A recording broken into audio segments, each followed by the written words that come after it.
नमस्कार, मी पंजाब डक. आज आहे 23 फेब्रुवारी 2025 आणि माझ्या शेतामध्ये रिसोड तालुक्यातले किशोर पाटील आले. तर यांच्याकडे आयशर ट्रॅक्टरची एजन्सी आहे.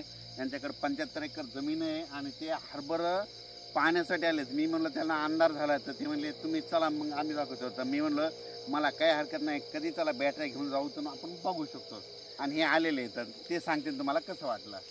भाऊंच्या शेतात आल्यानंतर खूप प्रसन्न वाटलं. हरभऱ्यांचं जेव्हा पीक बघितलं, खरोखर आपण एवढी शेती करतो आपल्या भागामध्ये, आमच्या वाशिम जिल्ह्यामध्ये आणि हिंगोली जिल्ह्यामध्ये सर्वात जास्त हरभऱ्याची पेरणी होते आणि पीकसुद्धा चांगल्या प्रकारे आपल्या भागामध्ये शेतकरी घेतात. परंतु जेव्हा भाऊंची शेती बघितली तर ते हरभऱ्यांचं पीक अक्षरशः शेतामध्ये येऊन आम्ही जेव्हा बघतोय, आता किमान जवळपास रात्रीचे 9 वाजलेत, आम्ही भाऊंच्या शेतामध्ये आलो आणि जेव्हा एका एका झाडाची संख्या म्हणजे घाटाची संख्या झाड जर बघितलं तर खूप मोठं झाड, म्हणजे आम्हाला एका एका कवळीची म्हणजे झाडाची जर साईज जर बघितली तर ही खूप मोठी आहे. म्हणजे भाऊंचं म्हणणं आहे की तुम्ही एकरी तर पहिली गोष्ट तुम्ही 20 आणि 25 किलो हरभरा पेरण्याच्या ऐवजी 50 किलोपर्यंत हरभरा पेरा.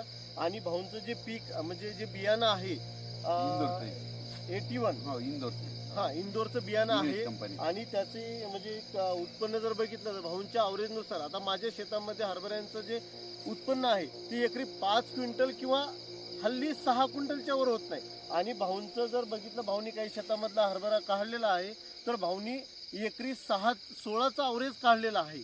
म्हणजे आपल्या 3 पट, म्हणजे आपल्याला एवढं जर अवरेज जर काढायचं जर म्हटलं तर 3 एकर शेती गुंतवावं लागते. तिथे भाऊ 1 एकरामध्ये आज एवढं उत्पन्न काढतायत. तर याच्यापासून शेतकऱ्यांनी खरोखर खूप काही शिकायला पाहिजे. आणि भाऊंचं बियाणं मला खूप छान 22 प्लॅनिंग आहे, 22चं टार्गेट आहे आपलं. आणि आता ड्रोनद्वारे मी व्हिडिओ करून शेतकऱ्याला दाखवणार. ओके, म्हणजे हे संपूर्ण हे काही इथं ढीग घातलेला आहे आणि हे काही हे पाहू शकता, हे एवढा ढीग आहेत. म्हणजे घावले नाही ते हे म्हणजे मोठे ढीग झाले ते हे म्हणजे गोळा करतात. घावले केवढ्याले असतात तुमच्याकडे? छोटे असतात. आणि हे खूप मोठे आहेत. आमच्या 3 ते आणि 4च्या घावल्याचे हा एकच घावला आहे.